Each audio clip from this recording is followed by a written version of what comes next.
ॐ नमः सिद्धेभ्यः। ॐ नमः सिद्धेभ्यः। ॐ नमः सिद्धेभ्यः।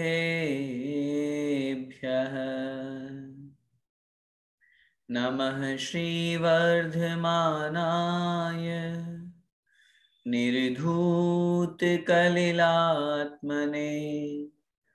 सालोकानां त्रिलोकानां यद्विद्यादर्पणायते। पंच परमेष्ठी भगवान की जय। द्वादशांग जिनवाणी माता की जय। आचार्य भगवंत श्री समंत भद्र स्वामी मुनि महाराज की जय। संत शिरोमणि आचार्य भगवंत 108 श्री विद्यासागर जी महामुनिराज की जय। परम पूज्य गुरुदेव निर्यापक श्रमण मुनि पुंगव श्री सुधा सागर जी महाराज की जय। अढ़ाई द्वीपस्थ समस्त महामुनिराजों की जय।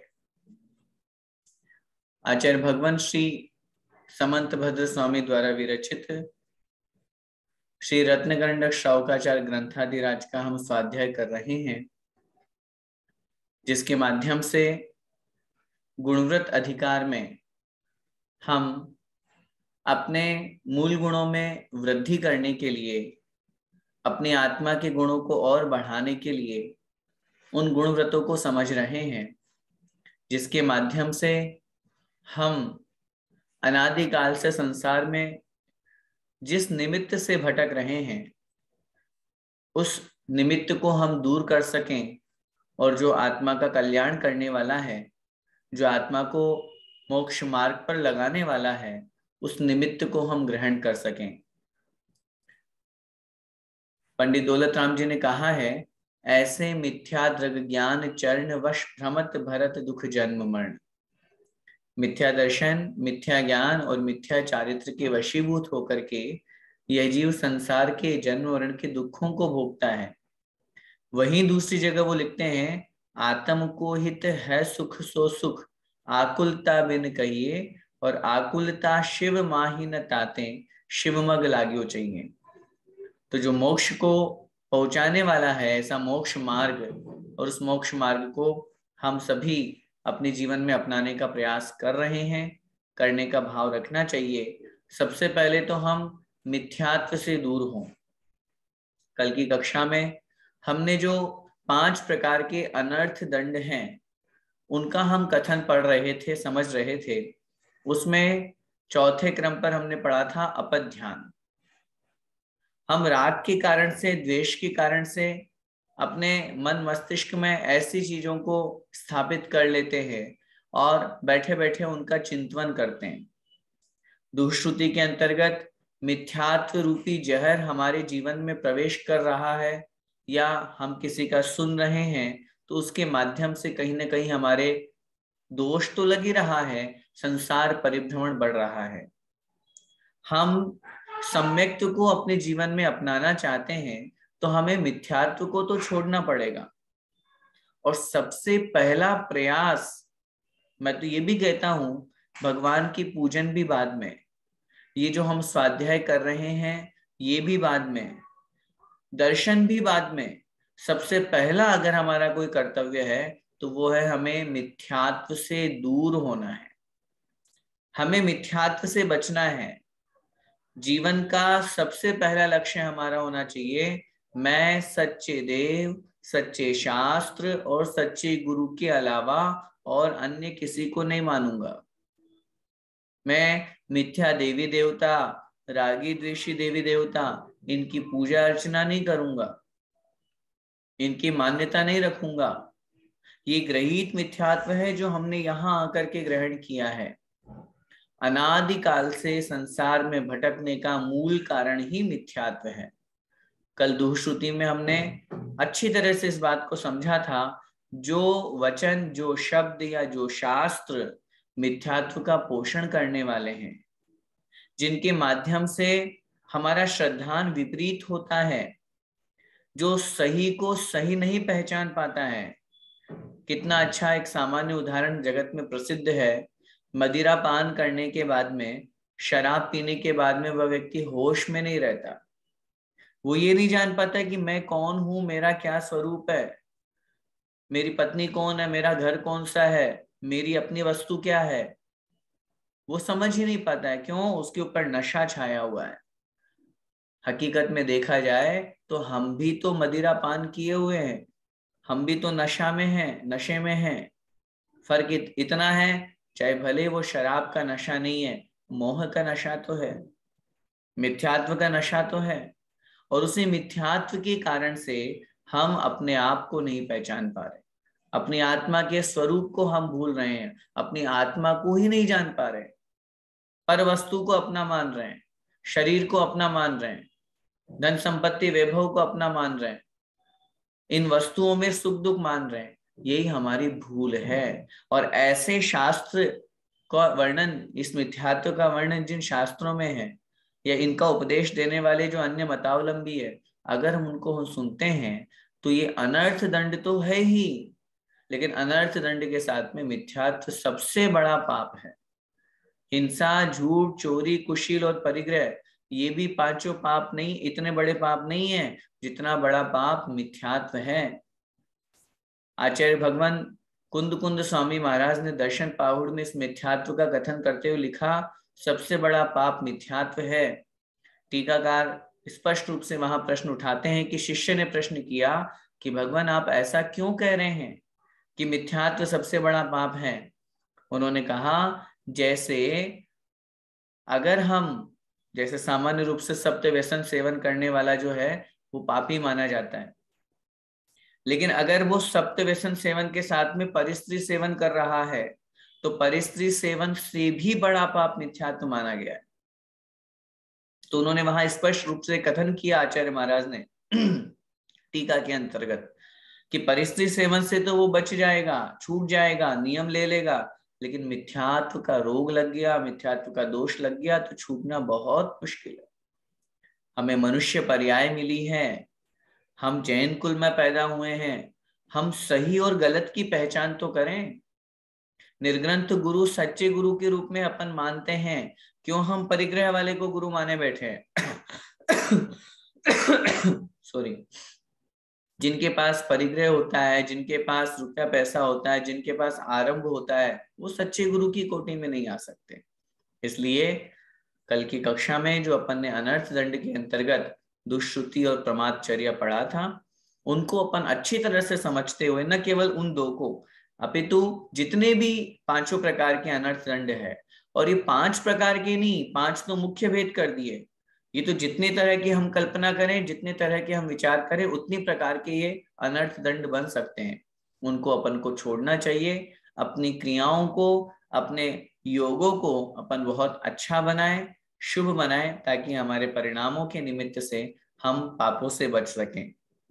आइए इसी क्रम में अब आज अपन उस अनर्थ दंड व्रत के जो अतिचार हैं, जो दोष लगते हैं, वैसे तो सामान्य रूप से हमने पांचों अनर्थ दंड पढ़ लिए, यही दोष रूप है, लेकिन फिर भी आचार्यों ने प्रत्येक व्रत के 5-5 अतिचार कहे हैं। इसीलिए उस अनर्थ दंड व्रत के क्या 5 अतिचार हैं, इसको अपन अगली गाथा के माध्यम से समझते हैं। गाथा हमारे सामने है, हम सभी बहुत अच्छी तरह से उसका उच्चारण करते हुए और उसका अर्थ समझेंगे। कंदर्पम कौतकुच्यम मौखर्य मति प्रसाधनम पंच असमीक्ष्य चाधिकरणम व्यतीतयो नर्थ दंड कृत विरते हैं, कृत विरते हैं। एक एक चरण का उच्चारण करेंगे। कंदर्पं कौतकुच्यम, कंदर्पं कौतकुच्यम मौखर्यमति प्रसाधनम पंच, मौखर्यमति प्रसादनम पंच, असमीक्ष्य चाधिकरणम, असमीक्ष्य चाधिकरणम, व्यतीतयोनर्थ दंड कृत विरते, व्यतीतयोनर्थ दंड कृत विरते। चौथा चरण फिर से देखिए, व्यतीतयोनर्थ दंड कृत विरते, व्यतीतयोनर्थ दंड कृत विरते। एक साथ बोलेंगे, कंदर्पम कौतुकुच्यम मौखर्यमति प्रसाधनम पंच, असमीक्ष्य चाधिकरणम, व्यतीतयोनर्थ दंड कृत विरते। सबसे पहले तो हम 5 अतिचार यहाँ पर अलग करते हैं। कंदर्पम अर्थात कंदर्प, कौतकुच्यम अर्थात कौतकुच्य, मौखर्यमति प्रसादनम, संधि विच्छेद करेंगे, मौखर्यम अति प्रसाधनम। मौखर्यम ये चौथे नंबर का हो गया, मौखर्य, फिर है अति प्रसाधनम अर्थात अति प्रसाधन। पंच मतलब 5, ऊपर की पंक्ति में 4 हुए, अब नीचे कह रहे हैं असमीक्ष चाधिकरणम, च मतलब और, असमीक्ष अधिकरणम, जिसको अगर हम एक शब्द में लिखेंगे तो असमीक्षाधिकरणम, ऐसा असमीक्षाधिकरणम अर्थात असमीक्षाधिकरण। आगे ध्यान से देखिए, व्यतीतयोनर्थ दंड कृत विरते, पदच्छेद करेंगे अलग अलग शब्दों को। व्यतीतयः अनर्थ दंड कृत विरते, व्यतीतयः माने अतिचार हैं, व्यतीतयः मतलब अतिचार हैं। किसके अतिचार हैं? अनर्थ दंड कृत विरते है, अनर्थ दंड से जिसने विरक्ति कर ली है।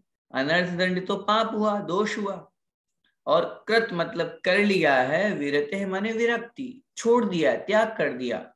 जिसने अनर्थ दंड को छोड़ दिया अर्थात अनर्थ दंड व्रत के पंच व्यतीतय है, ये 5 अतिचार हैं। अच्छी तरह से समझिए, चौथा चरण व्यतीतय है मतलब अतिचार हैं। ऊपर की लाइन में लास्ट वाला वर्ड देखिए, पंच मतलब 5। किसके हैं ये 5 अतिचार? अनर्थ दंड कृत विरते है। अनर्थ दंड, कृत माने किया गया है, विरते माने विरक्ति। जिस अनर्थ दंड से विरक्ति कर ली मतलब छोड़ दिया, त्याग कर दिया जिस अनर्थ दंड को, उस अनर्थ दंड व्रत के पंच व्यतीतय है, ये 5 अतिचार हैं। कौन कौन से 5 अतिचार? कंदर्प, कौतकुच्य, मौखर्य, अति प्रसाधन और असमीक्षाधिकरण। अब देखिए यहाँ पे अर्थ भी दिया हुआ है। कंदर्प किसे कहते हैं? हंसी करते हुए अशिष्ट वचन कहना। हम चूंकि अनर्थ दंड व्रत के अतिचार पढ़ रहे हैं, दोष लगाने वाले जो हैं ऐसी क्रियाएं पढ़ रहे हैं। बहुत बार होता है कि हम फालतू में हंसते हंसते अपशब्द बोल जाते हैं, गलत शब्द बोल जाते हैं, भंड वचन बोल जाते हैं, निंद्य वचन बोल जाते हैं। ये है कंदर्प। दूसरा कौतकुच्य, इस तरह अशिष्ट वचन बोलते हुए शरीर के द्वारा भी कुचेष्टा करना, शरीर के माध्यम से भी वहां पर कुछ ना कुछ सामने वाले को चूंटी भर लेना, सामने वाले को दे ताली, हाथ में हाथ मिला करके जो स्थिति बनती है वो, ये कौतकुच्य। तीसरी मौखर्यम, व्यर्थ में अधिक बोलना, जिसे हम बकवास करना कहते हैं। अति प्रसाधनम अर्थात अति प्रसाधन, जो हमारे भोग के साधन है या सामग्री है, वो आवश्यकता से अधिक रखना। आवश्यकता है माना, हमने नियम भी ले लिया, मर्यादा भी बना ली, लेकिन उस मर्यादा में भी और अधिक रखना। हमें आवश्यकता है 100 की, हमने मर्यादा कर ली 1000 की। सॉरी। अब उस 1000 की मर्यादा, अब आप तो बोलो मैं तो 700 रखूंगी, 900 रखूंगी, मेरे तो 1000 की मर्यादा है, लेकिन वो रख के क्या करेंगे? वो अनर्थ दंड व्यर्थ में रखे हुए हैं हम, ये कहलाएगा अति प्रसाधन। और पांचवा है असमीक्षाधिकरण, अर्थात मन वचन काय की दुष्प्रवृत्ति करना। व्यर्थ में मन से सोचना, व्यर्थ में शरीर से चलना और व्यर्थ में वचन से शब्दों का प्रयोग करना। इस प्रकार ये 5 प्रकार के अतिचार यहाँ पर बताए गए। अब समझिए भावार्थ को, हम एक एक को अच्छी तरह से समझते हैं। हम कैसे इस अनर्थ दंड व्रत में दोष लगा बैठते हैं। कंदर्प, हास्य से युक्त होकर के हम भंड वचन बोलते हैं। इसका मतलब क्या हुआ?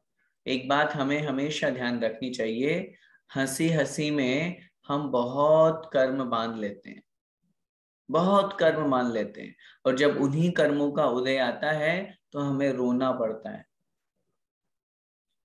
हंसते हंसते कर्म बंद करते समय तो हम बहुत हंस रहे थे, बहुत खुश हो रहे थे, खूब आराम से मजे कर रहे थे, लेकिन जब उन कर्मों का उदय आए तो क्या हुआ? पाप कर्म का उदय आया या असाता वेदनी का उदय आया, रोना पड़ रहा है, दुखी होना पड़ रहा है। हमेशा हम इस बात का ध्यान रखें, चूंकि अनर्थ दंड व्रत के अतिचार पड़ रहे हैं, क्यों व्यर्थ में हम बैठ करके गप्पे लड़ाते हैं? क्यों व्यर्थ में बैठ करके हम दूसरों की हंसी उड़ाते हैं?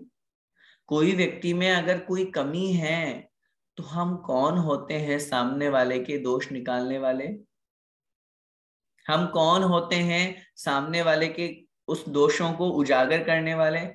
सॉरी। क्या हमारे अंदर दोष नहीं है? क्या हमारे अंदर कमियां नहीं है? क्या हम पूर्ण गुणवान हैं?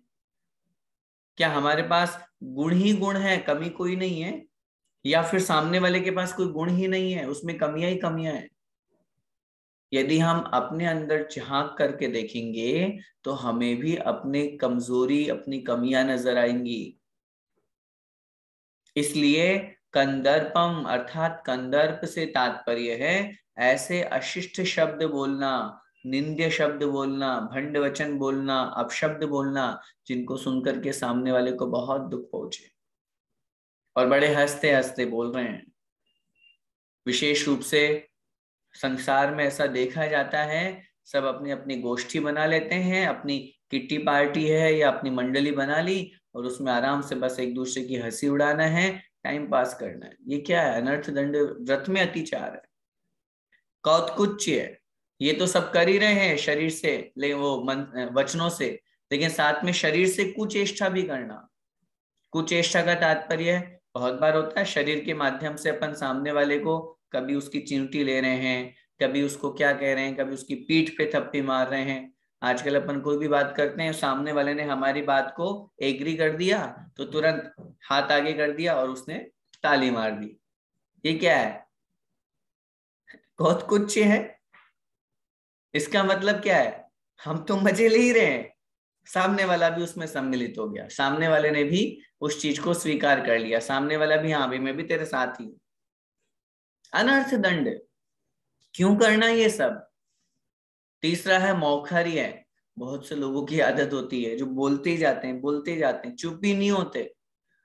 उनको कहो मेरे को वहां जाना, हाँ ठीक है चले जाए, तो बैठो तो सही, सुनो तो मेरी बात। तो बकवास किए जाते हैं, फालतू की बातें, और कोई काम नहीं है उनका।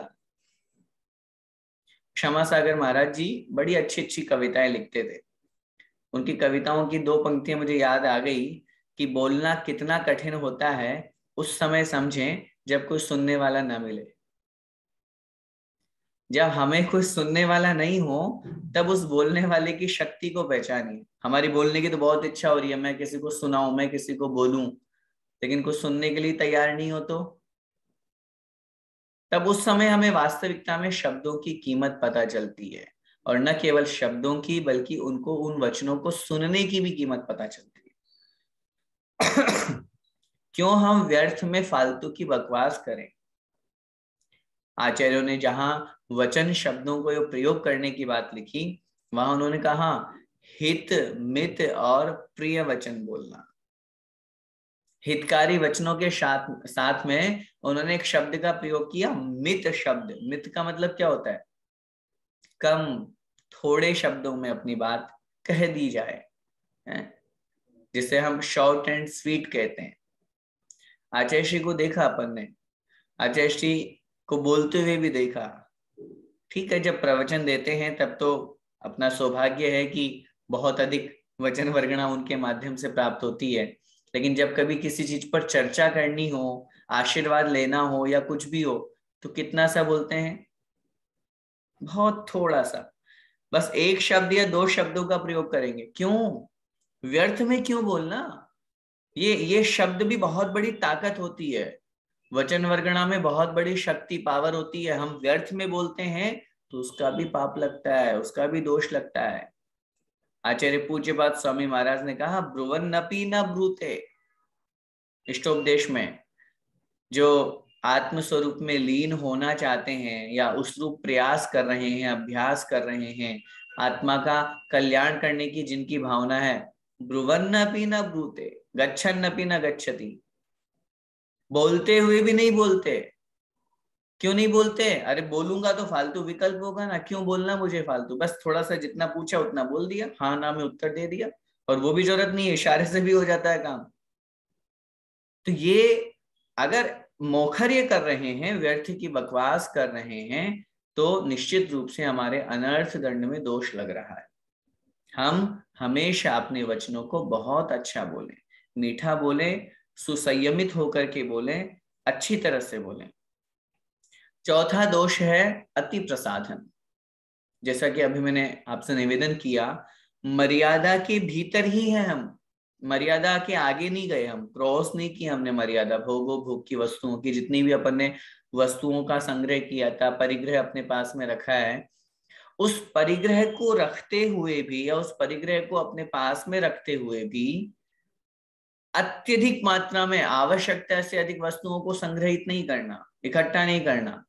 उदाहरण मैंने आपको दिया, माना कि हमें 200 ड्रेसेस की आवश्यकता है, बहुत होती है 200 तो, लेकिन एक उदाहरण समझिए। फिर भी हमने जब संकल्प की बात आई कि मुझे परिग्रह परिमाण करना है या भोगो भोग परिमाण करना है, तो क्या करें? भैया आप 1000 का संकल्प ले लो। उसने कहा 1000, हाँ ठीक है, इतना तो चाहिए पड़ेगा, भविष्य में कभी भी आवश्यकता हो। अब उसने संकल्प 1000 का ले लिया। अब ऐसी स्थिति में वो बोलता है मुझे 200 से काम नहीं चल रहा। जब 1000 का संकल्प है तो मैं तो 800 रखूंगा ना, 900 रखूंगा ना, 999 रखूंगा ना, क्या दिक्कत है? हूं तो मैं मर्यादा के भीतर ही। अब एक अपेक्षा से देखा जाए तो वो है तो मर्यादा के भीतर, उस रूप में तो उसको पाप नहीं लग रहा, लेकिन उसके अनर्थ दंड व्रत में दोष लग रहा है। क्यों लग रहा है? बाकी की चीजें फालतू ही तो रखा है वो। अनर्थ दंड का मतलब क्या होता है? बिना प्रयोजन के रखा है, जिससे उसका कोई कार्य सिद्ध नहीं हो रहा। उपयोग में मुश्किल से 150 आनी है, और बाकी की जितनी रखे हुए भले ही वो मर्यादा के भीतर, उसने मर्यादा ही बहुत अधिक कर ली, उतनी मर्यादा करने की आवश्यकता ही नहीं थी। इसलिए कोई सी भी वस्तु हो, न केवल वस्त्र अपितु कोई सी भी वस्तु हो, अगर उस वस्तु को हम अत्यधिक मात्रा में संग्रह करते हैं, आवश्यकता से भी अधिक संग्रह करते हैं, तो वो भी अनर्थ दंड व्रत में अतिचार लगता है, दोष लगता है। और पांचवा है असमीक्षाधिकरण, मन वचन काय की दुष्प्रवृत्ति, जिसके बारे में अपन बहुत डिटेल में भी पहले समझ चुके हैं। 5 अनर्थ दंड के रूप में, जहां मन से व्यर्थ में विचार किया जाता है, जहां वचनों से व्यर्थ में ही शब्द बोले जाते हैं जिनका कोई मतलब नहीं होता, जहां पर शरीर के माध्यम से व्यर्थ में ही कुचेष्टा की जाती है, क्रिया की जाती है, घूमना घुमाना है, चलना फिरना है, हाथ पैर चलाना है, ये सब कहीं ना कहीं हमारे उस व्रत में दोष लगाते हैं। इसके अलावा कल हमने बहुत अच्छी तरह से इस बात को समझ लिया था। यदि हम फालतू के पृथ्वी का एक आदि जीवों की हिंसा कर रहे हैं, जल का एक आदि जीवों की हिंसा कर रहे हैं, तो उन पंचेंद्रिय जीवों के 700 पंच स्थावर हैं, उनको भी हम व्यर्थ में जीव हिंसा कर रहे हैं। प्रमादचर्या अनर्थ दंड के अंतर्गत आएगा। और न केवल प्रमादचर्या अनर्थ दंड, अपितु हमारे उस व्रत में दोष लगाता है। बहुत बार ऐसी स्थिति बनती है, कल मैंने घर पे तो बात की ही थी, मंदिर की भी बात उसमें ऐड कर लेनी चाहिए। बहुत से स्थानों पर हम देखते हैं, हम मंदिर में जाते हैं, पूजा पाठ करते हैं, अब वहां लाइट पंखा हम चला लेते हैं। अब लाइट पंखा हम चलाएंगे तो क्या दोष लगेगा? बिल्कुल लगेगा, क्यों नहीं लगेगा। अब सोचिए, जहां पर हम बैठे हुए हैं वहां का लाइट पंखा तो हमारे उपयोग में आ रहे हैं, लेकिन जो बहुत दूर है वो भी चल रही है लाइट, वो पंखा भी चल रहा है। हमने अपनी पूजा किए और वहां से उठ करके आ गए, वो लाइट पंखा चालू का चालू ही रह गया। कितनी जीव हिंसा हुई, कितना पाप लगा हमको। हम मंदिर जाते हैं, बहुत बार बहुत लोगों को देखता हूं। मैं निवेदन करना चाहता हूं, हम भगवान के दर्शन करने जा रहे हैं, हम भगवान की पूजन करने जा रहे हैं। सिर्फ कोरम पूरा नहीं करना, सिर्फ एक थाली से दूसरी थाली में द्रव्य नहीं चढ़ाना, अपितु वहां की हम सारी चीजों को उपयोग कर रहे हैं। वैसे तो मंदिर की सामग्री हमें प्रयोग ही नहीं करनी चाहिए, हम खुद अपने घर से लेकर के जाएं, लेकिन सामग्री के साथ साथ चटाई, टेबल, वहां की लाइट, पंखा, ये सब हम उपयोग कर रहे हैं। तो हम क्या कर रहे हैं इसके निमित्त से? पूज्य गुरुदेव बहुत स्पष्ट कहते हैं, हमें उस निमित्त से मंदिर में कुछ ना कुछ अलग, एक गुल्लक बना करके, एक अलग व्यवस्था बना करके सहयोग जरूर करना चाहिए, नहीं तो निर्माल्य का दोष लगेगा। वो क्यों दोष लगेगा? क्योंकि हमने मंदिर की सामग्री, मंदिर की वस्तुओं का उपयोग किया है। चटाइयों में भी हम कितना वो करते हैं, विकल्प करते हैं, स्थान का भी कितना विकल्प करते हैं। मैं यहीं बैठता हूं तो मैं यहीं बैठूंगा, मेरी जगह यही है। अरे हमको बभूति लिखवा के आए थे क्या वहां की, कि वो जगह मेरी है? हमने कोई कॉन्ट्रैक्ट ले रखा है वहां का कि वहां से यही यही बैठ करके मेरी पूजा करूंगा, नहीं तो उस दिन अगर कोई दूसरा व्यक्ति बैठ गया तो आदमी तिल मिला जाता है। क्यों इन सब चीजों पर क्यों हम अधिकार जमाते हैं? हमारी टेबल कोई ले गया, हमारी चटाई कोई ले गया, हम जहां बैठते हैं वहां कोई बैठ गया, उसमें हमें विकल्प होता है। ये सब अनर्थ दंड है, फालतू की बातें हैं, फालतू की विकल्प है। अनर्थ दंड का मतलब सिर्फ क्रिया करना ही थोड़ी ना है, मन में भी यदि विकल्प आ गया तो ये भी तो अनर्थ दंड है। तो इसलिए इन सब चीजों पर भी अपन को बहुत अच्छी तरह से गौर करना है, बहुत अच्छी तरह से विचार करना है। बहुत छोटी छोटी बातें हैं, घर गृहस्थी की बातें हैं, अभी भोगो भोग व्रत में अपन पढ़ेंगे। उन सब चीजों को अगर अपन ध्यान रखेंगे तो बहुत पाप से बच सकते हैं। अपन को पाप से बचना अपना मूल उद्देश्य है, मूल लक्ष्य है, उसके लिए अपन को प्रयास करना चाहिए, यही अपन को सोचना चाहिए। इस प्रकार अनर्थ दंड व्रत का ये जो प्रकरण है वो यहाँ समाप्त हुआ। 3 प्रकार के गुण व्रतों में हमने दिग्व्रत को समझा, और दूसरे नंबर पे जो अनर्थ दंड व्रत है उसको हमने समझा। अब तीसरे नंबर पे जो तीसरा गुण व्रत है जिसका नाम है भोगोपभोग परिमाण व्रत, इसको अपन समझते हैं। भोगोपभोग परिमाण किसे कहते हैं, इसमें क्या होता है, भोग किसे कहते हैं, उपभोग किसे कहते हैं, इन वस्तुओं का हमें परिमाण कैसे करना चाहिए, इससे हमको क्या लाभ होने वाला है, इन सब का कथन हम अगला जो प्रकरण भोगोपभोग परिमाण का पढ़ रहे हैं उसमें आएगा। आइए सबसे पहले नंबर पर जो भोगोपभोग परिमाण व्रत है उसका हम लक्षण समझते हैं, उसका स्वरूप देखते हैं। अक्षार्थानां परिसंख्यानम भोगोपभोग परिमाणम अर्थवता मप्यवधौ अर्थवता मप्यवधौ रागरतीनां तनूकृतये तनूकृतये अक्षार्थानां परि, अक्षार्थानां परि संख्यानं भोगोपभोग परिमाणम्, संख्यानं भोगोपभोग परिमाणम् अर्थवतामप्यवधौ, अर्थवतामप्यवधौ रागरतीनां तनूकृतये, रागरतीनां तनूकृतये। एक साथ बोलेंगे। अक्षार्थानां परिसंख्यानं भोगोपभोग परिमाणम् अर्थवतामप्यवधौ रागरतीनां तनूकृतये। देखिए, अक्षार्थानां परिसंख्यानम शब्द है अक्षार्थानाम, अक्ष अर्थानाम। अक्ष का मतलब होता है इंद्रिय और अर्थ का मतलब विषय, पदार्थ। सॉरी, अक्षार्थानाम इंद्रिय के विषयों को, जो पंचेंद्रिय के जो विषय हैं उनको, परिसंख्यानम उनको सीमित कर लेना, उनको परिमित कर लेना, उनका परिमाण कर लेना। क्या है ये? भोगोपभोग परिमाणम, भोगोपभोग परिमाण कहलाता है। पहली पंक्ति बहुत सरल है। अक्षार्थानां परिसंख्यानम, पांचों इंद्रियों के विषयों को परिमित कर लेना, सीमित कर लेने का नाम भोगोपभोग परिमाण है। कैसे हैं ये पांचों इंद्रिय के विषय?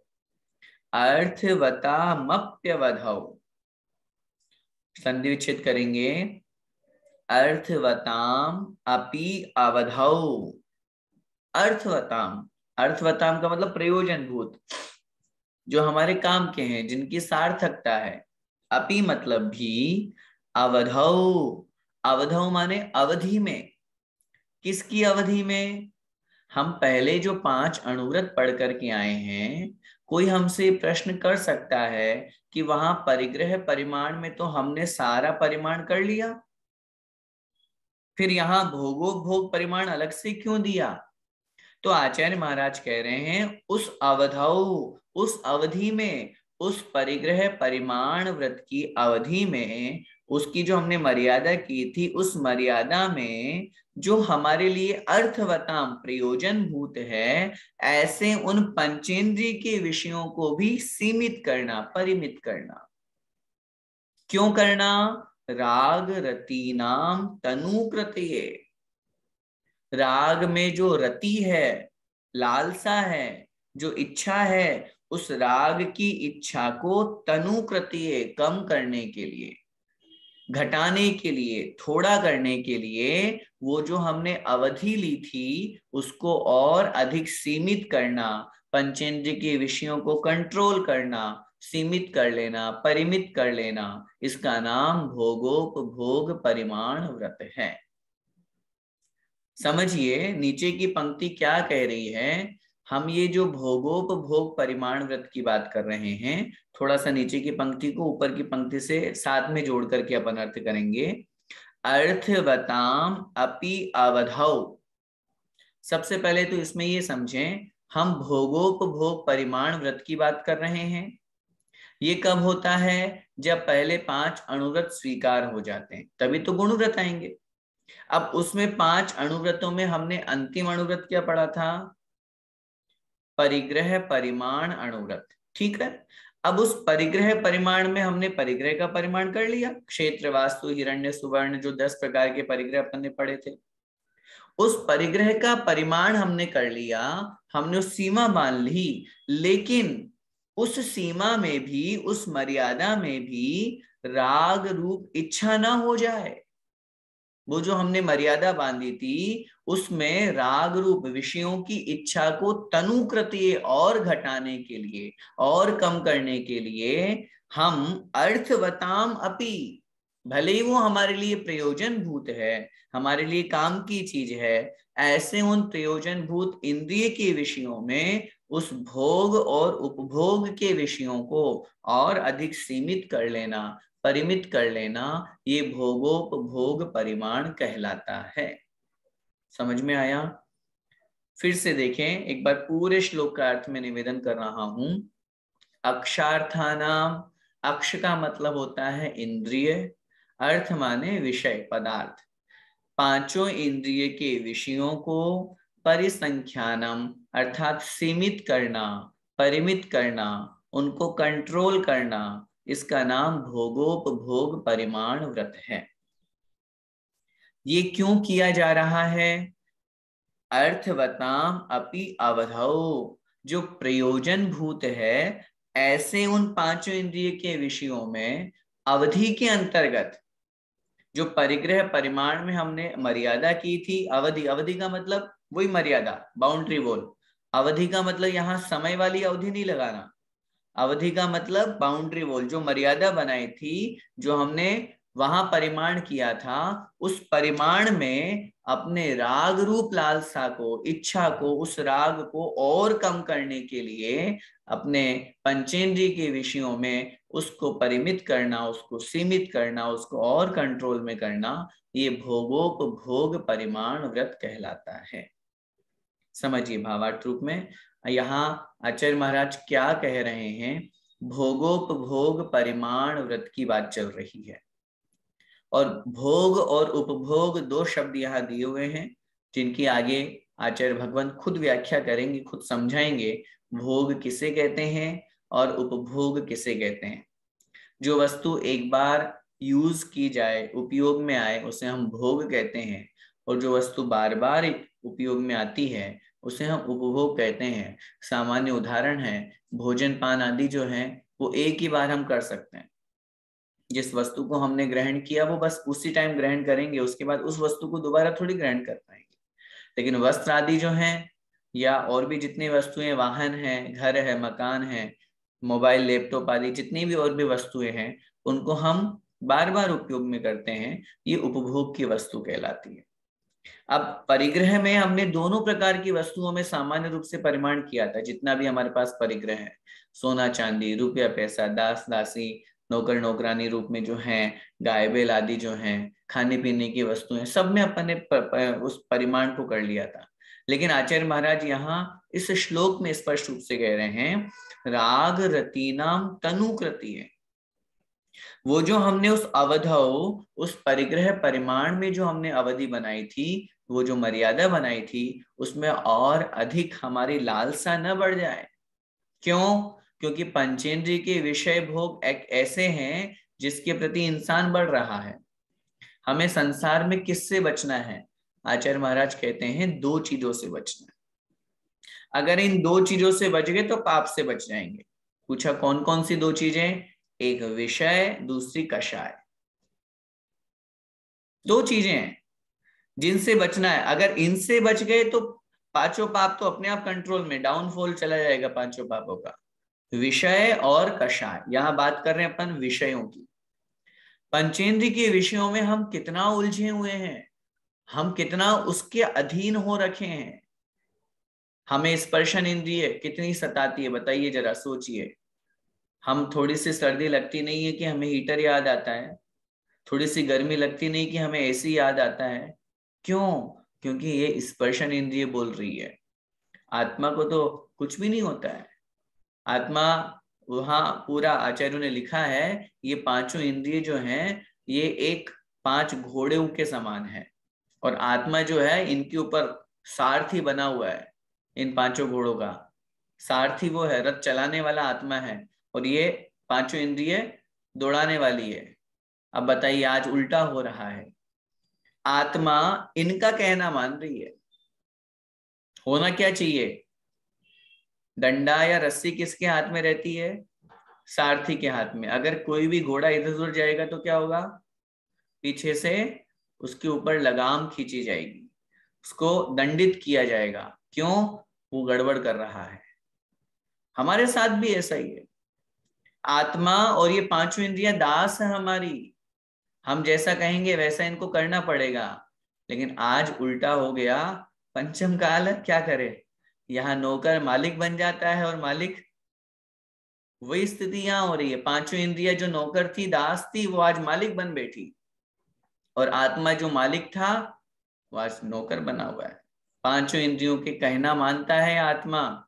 इंद्रियों जैसे ही चिल्लाती है मुझे ये खाना है, रसना इंद्रिय बोलती है मुझे तो चाहिए, दही बड़े चाहिए, पिज्जा चाहिए, बर्गर चाहिए, मोमोज चाहिए, मुझे तो फास्ट फूड चाहिए, जंक फूड चाहिए।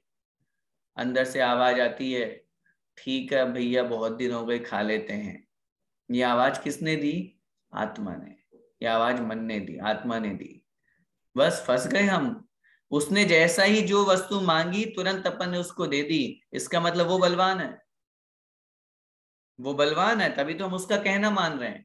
ऐसे घ्राण इंद्रिय, चक्षु, कर्ण इंद्रिय, पांचों इंद्रिय लगाइए। पांचों इंद्रियों की लोलुपता में हम उनका कहना माने जा रहे हैं, और आत्मा नीचे हो गई। और वहीं दूसरी जगह देखो, आचार्य भगवंत जैसे महामनीषी को देखिए, जिन्होंने पांचों इंद्रियों को अपने वश में कर रखा है, अपनी मुट्ठी के अंदर बंद है। खबरदार जो एक भी इंद्रिय उनको कुछ कह दे, सर्दी नहीं लगती क्या आचार्य श्री को? लगती है। जहां 49-50 के टेम्परेचर में हम बाहर निकलना तक पसंद नहीं करते हैं, सोचने के लिए मजबूर होता है आदमी की इतनी गर्मी में कहाँ निकलूं, वहां आचार्य भगवंत आराम से पर्वत के ऊपर बैठ करके तपस्या कर रहे हैं, शिला के ऊपर। उनको क्या गर्मी नहीं लग रही? लगती है, लेकिन वो आत्मा है। उन्होंने अपने आप को मालिक बना रखा है और इंद्रियों को नौकर दास बना रखा है। खबरदार, जैसा मैं कहूंगा वैसा तुम्हें करना पड़ेगा, तुम्हारे अनुसार मैं नहीं चलूंगा। तुम बोलो अरे गर्मी लग रही है, आज तपस्या नहीं करना, और बढ़िया ऐसी कूलर लगाओ, क्या तुम्हारे भक्त एक नजर उठाओगे, एक शब्द बोलोगे तो 10 आ जाएंगे एक साथ, क्या चिंता थोड़ी ना है?